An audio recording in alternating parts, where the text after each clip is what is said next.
Welcome to On Production, brought to you by Wrapbook. Today, our guest is Antonio Pontarelli, a man of many talents in the film and television industry. Antonio's journey is fascinating to me because it's a blend of creativity, technical skill, and administrative excellence.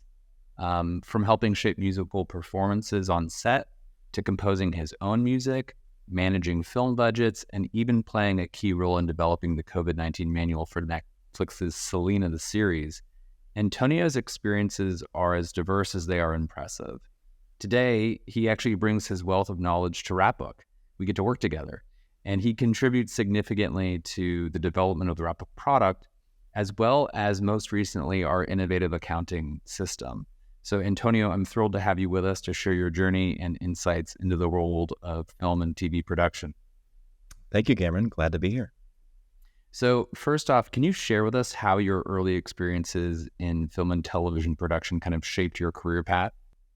Sure. And in order to kind of tell that story, I need to tell a little bit more background, which is I first started in entertainment as a musician.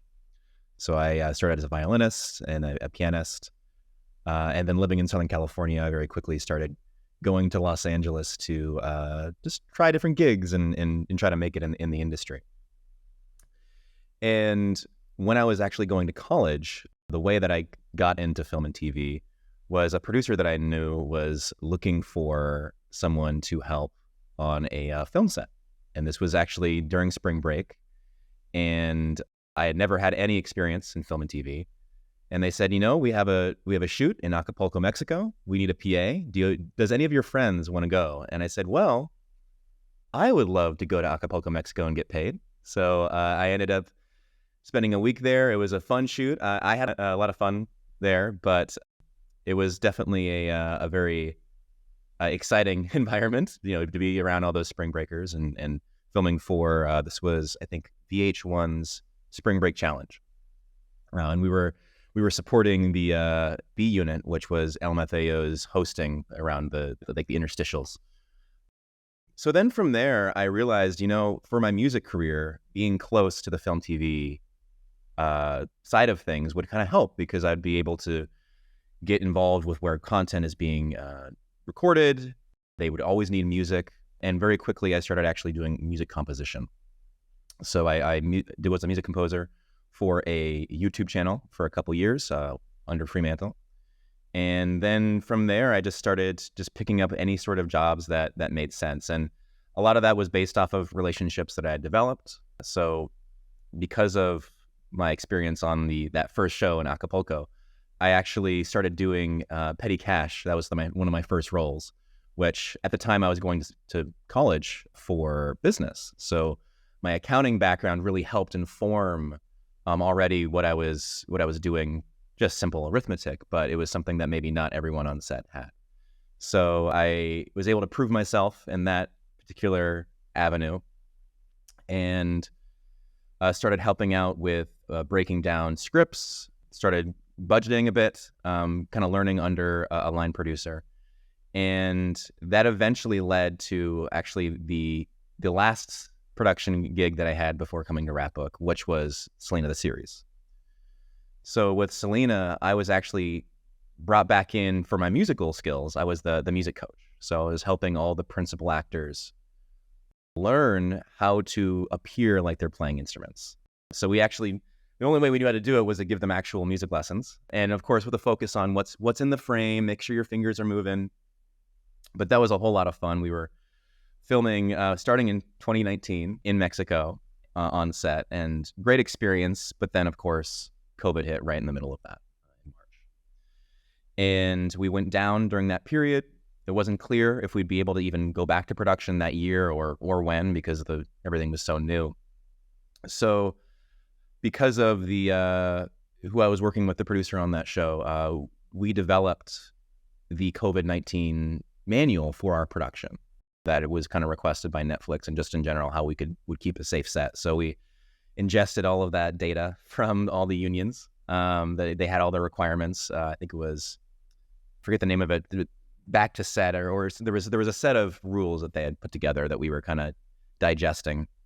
And we ended up going back that fall and finishing production. So it was a kind of miracle that we were able to get everyone back to work and finish the production. But during this period, we were having some accounting problems, some accounting issues. Already, it was a difficult set being across the border, dealing with some of the requirements that we were having from the studio. And eventually, it was clear that we just could not find accountants to come in and fill out the production office. And by the time that we finished principal photography, there was still a problem. And well, what was a problem for us was actually an opportunity for me, because I said, well, you don't need a CPA in order to be a production accountant. Why don't I try doing some assistant or clerking in the office? And it was a great experience because I was able to help wrap that show. And then I ended up actually being the last production accountant on the show, wrapping it. And Netflix, because of all the messiness of the production, a lot of which was driven by just COVID and having to go down and come back up, they had questions about our SAG payment, our SAG salaries. And for that, they asked us to do an audit. And I didn't know how to do an audit, but you know what? The only way I knew how was to run payroll again. So we ran the payroll again, compared it to with the numbers that we had in the background. And after this, I was thinking, you know what? Maybe production accounting is for me. It seems like there's a huge demand for it. And maybe this is something that I can continue to get some steady work while I continue doing my music stuff on the side. And that's actually how I found Wrapbook. In the process of doing that SAG audit, the blog information that Wrapbook had was the best material that I was finding. The best formatted, the most up-to-date information. So I talked to my boss, the line producer on the show, and I asked, hey, can we reach out to Wrapbook and see if that's a future for us? Because maybe we're not having the best experience with our previous payroll provider. So we called up Wrapbook and started the sales process, and one thing led to another, and now I'm in the product managing side of things, helping build out the product. That's so awesome. I'm really curious. I don't know if you've had time to reflect on this, because I know that you've been very busy actually actively building and influencing our product to date. But, you've worked a wide range of roles, from being a composer yourself, training and partnering with directors to have a scene play out beautifully on set. You've really been on set and you've been, behind the scenes.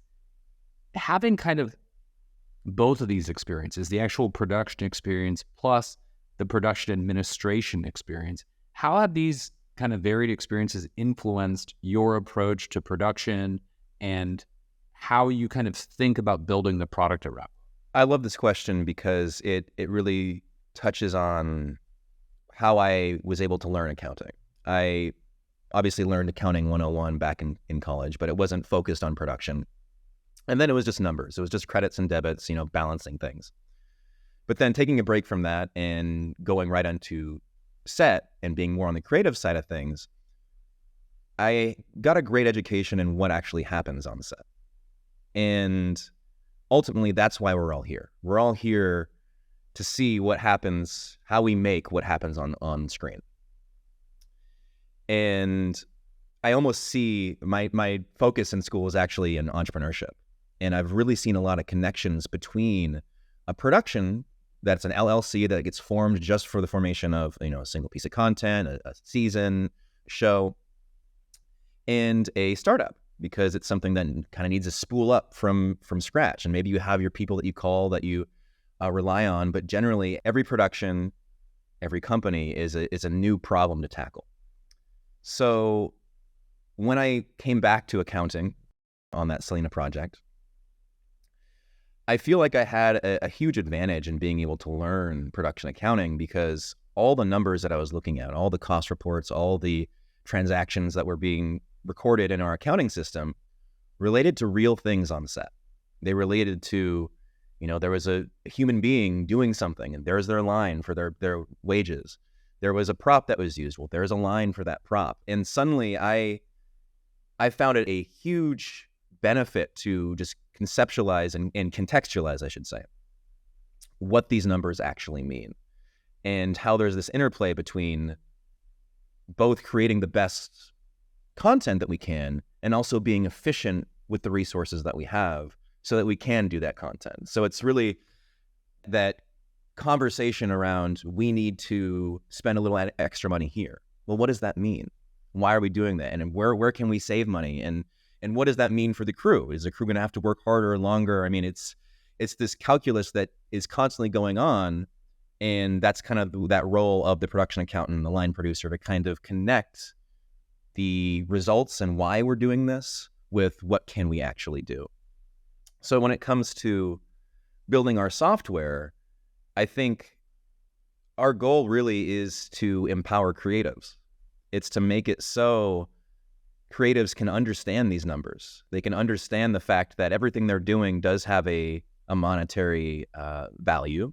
And that doesn't mean that we should be, stuck in that financial mindset all the time, but it's just to help unlock the creativity that perhaps has kind of been gated behind arcane systems and Excel spreadsheets that maybe someone who's, an art director doesn't really have the mental bandwidth to understand when they're dealing with all the creative vision. But if we can kind of get rid of those barriers and make it more seamless and streamlined, suddenly they'll start to have more appreciation for the financial side of things. And then meanwhile, finance will be able to better react to and support their creatives. That's really cool, Antonio. I think what's interesting about the accounting product at Wrapbook is it's been built by people who have been building and thinking about production accounting for a very long time, but their lens has always been from the side of the payroll company or the technologist, whereby in your experience, it's really coming from the opposite direction, from being on set, dealing with payroll, dealing with accounting, and because of that, having to deal with these tools and these systems. I'm curious, from your view, from your lens, what are some just key lessons you've learned from managing budgets and interacting with payroll companies in your past experience before coming to Wrapbook? There are a lot of processes and artifacts of the past that when someone maybe coming from a more technology background or who maybe doesn't know accounting looks at what's going on, it seems very arcane. There are tons of paperwork, tons of checks and balances that at first can seem like a lot of unnecessary things. And in my opinion, a lot of that with technology could be seen as unnecessary. It can be refined. But in order to get to that place, we have to solve that problem that redundant system originally solved. So I'm trying to think of some examples for us. But the idea of what a time card looks like, perfect example. So a time card is something that Wrapbook is really trying to refine and upend that concept of what is a time card and making it digital and making that experience streamlined. We still are going to have people that are used to seeing everything on that time card in one page. And that is not something that is necessarily easy to disrupt. And there's a reason why it is that way. It's a legal document that people need to be able to sign and have all of their times, maybe their kit rental, maybe their mileage, all in one place, so that when the accountant is going through hundreds of these things, that they can easily just quickly go through that. They could look at the lines compared to their production report. And that's kind of it. There's all this paperwork, time cards, production reports, day out of days that seem like, again, a lot of paperwork that a digital system would maybe supplant. But in reality, there is still a need for that job, that task of what's actually happening. It's a human being checking the work of potentially hundreds of other human beings that are all kind of connecting into this nexus that is production accounting. Well, I want to dial in on that. So here you are, you have this extremely diverse background of the practicalities and the real work that goes into managing these systems on set and in the back office. But then here you are now at Wrapbook, influencing and literally a part of the active development of this tool. I mean, how has your background really influenced your own approach and how you're influencing how the product kind of emerges and develops at Wrapbook? I think I've always been a bit of a, I don't know if rebel's the right word, but I remember back when I was in production, in accounting, I felt like I was kind of pulling teeth sometimes to get things into the 21st century. I mean, it was not until halfway or maybe 3/4 through the show where we realized, hey, maybe having a digital file on Google Drive, that was what we were using at the time, would be better than having the banker box in my living room that has everyone's PII in it. I mean, there was certainly some things that happened in production and in accounting that always leave others puzzled. But for my approach, I really like the idea of leveraging these tools that have been tried and true, whether it's online digital file systems, whether it's now the fact that we have the ability to connect our systems in a way that perhaps others are not. If I look at a time card, I should be able to click on somebody's name, go to their worker profile, immediately see all of their time cards. This data we have. And it's not necessarily reinventing the wheel, I think, because ultimately a clerk would have to file all these things away, which I did at one point, was filing everything in through an A through Z file system for every crew member. But now, how can we make that easier? How can we make the things that we eventually have to do anyway, how can we make that just inherently built into the system? So at this point, it's not really about changing the jobs to be done or the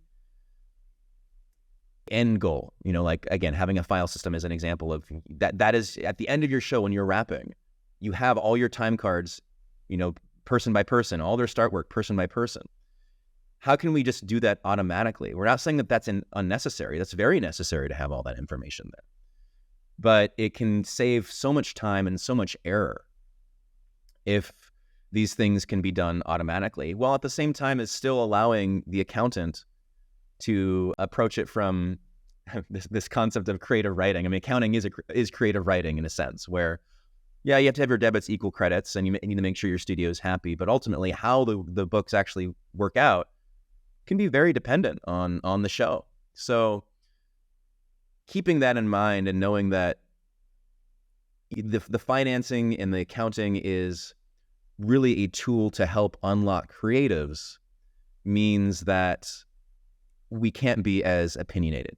The way we can be opinionated is by streamlining process and making it so that instead of inputting lots of things in line by line, we can import things, we can copy and paste, we can just start to refine these processes that people already do just through pen and paper or manual entry.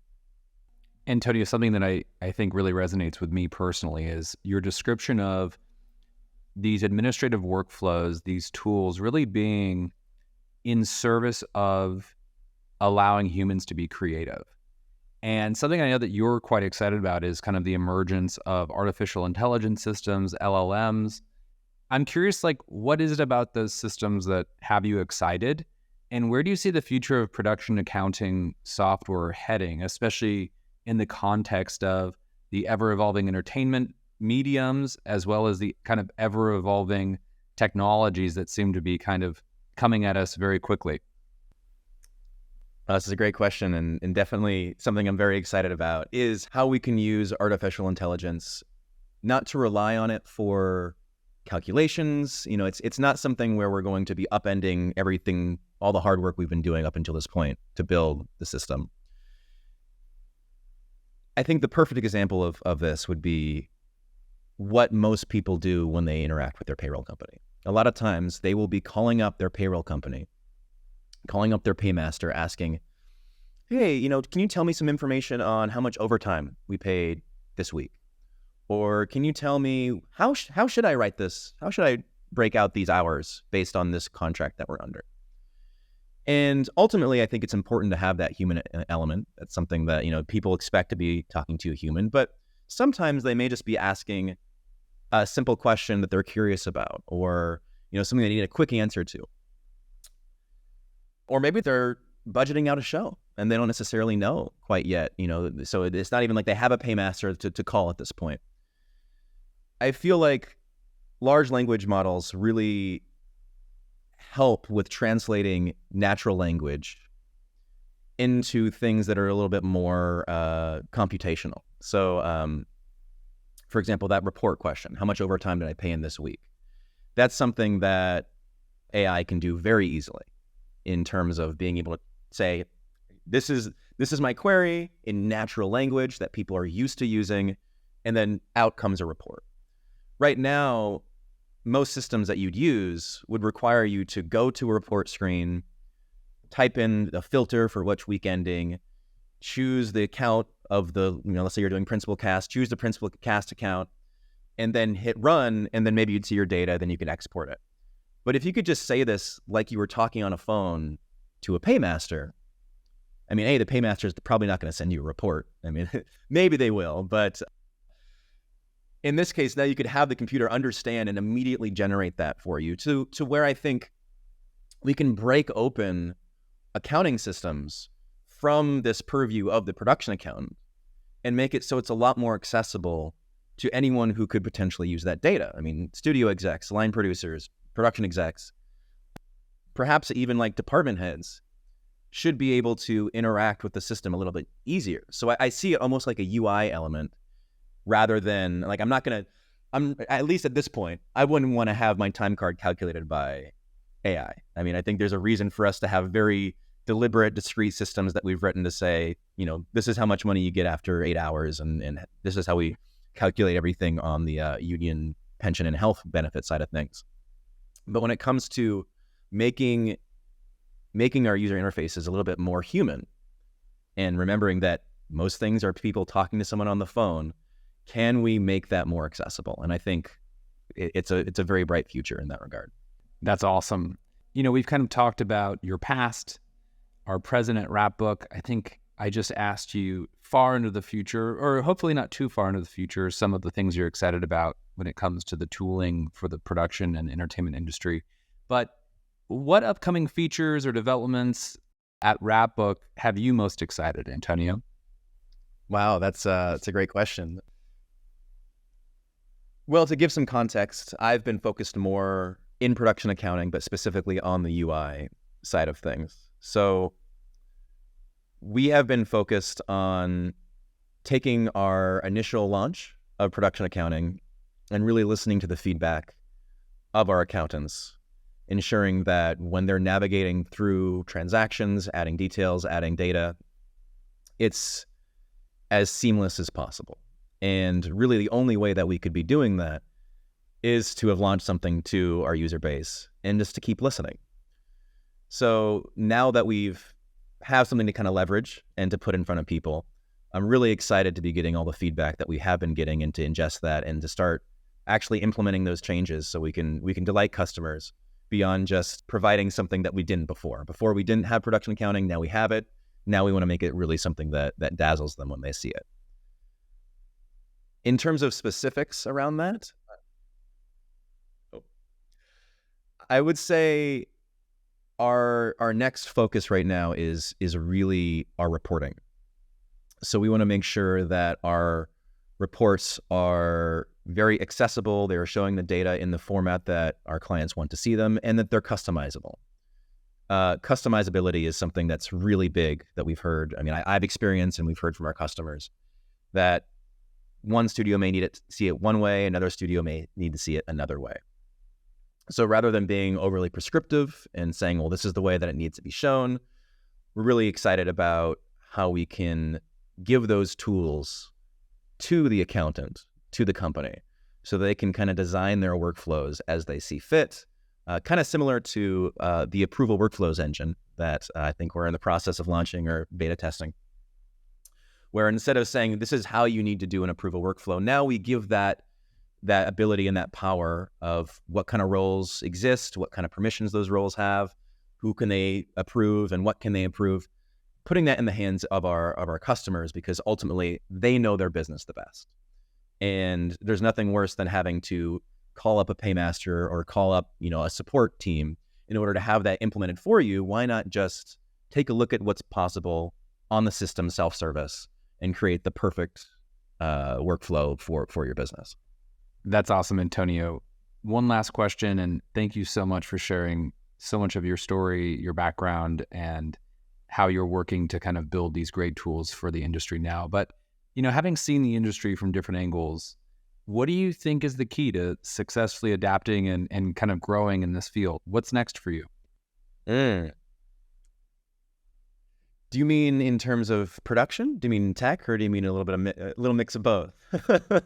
A little bit of everything, because, you definitely work, you work here at Wrapbook, and I love working with you, but you have such a diverse background in your music and your production and in everything. I'm just curious, like, what has you excited and what's the future look like? It's an interesting question. So I would say that where I found myself here at Wrapbook is honestly something that I've been kind of wishing for a long time, in terms of to be around such talented, hardworking individuals that are building something to solve problems, real problems that exist in an industry, and this industry happened to be one that I have also some affinity for, production and entertainment. So that alone is something that I think is very exciting, that in the future, there's so much work to be done. There are so many problems to solve. There's so much opportunity, I feel, in the space that Wrapbook is in. Meanwhile, my music is still something that's very, very important to me. So that is something that I'm definitely putting more and more time toward. And honestly, coming from production, which has very long hours and unpredictable schedules and timelines, moving to Wrapbook has allowed me to have a little bit more freedom and a little bit more work-life balance to be able to focus on these extracurricular activities. So ultimately, I think what Wrapbook is doing and what I'm able to help out with at Wrapbook is, for the foreseeable future, what I enjoy doing, and of course, just that question that you asked about AI. I feel like there are real problems that we can solve with AI, and that's exciting. I mean, it's exciting to be at the forefront of technology without trying to prove that there's actually something that we can make the world better with. I think there's a lot of startups out there right now that are trying to justify their valuation or justify that they even have a path to existence. Why do you exist? Like, well, is there a real problem that you're solving? Well, Wrapbook's really solving a problem. I can speak from personal experience that, I was begging for Wrapbook when we were working on my past shows. But to be doing that while also, again, exploring that spear tip of technology, I think I'd rather not be anywhere else. That's awesome, Antonio. Well, thank you so much for being on production with me today, sharing a bit of your story and why you're so passionate about building these tools and really unleashing creativity with great technology. Thanks. Well, thank you, Cameron. Pleasure.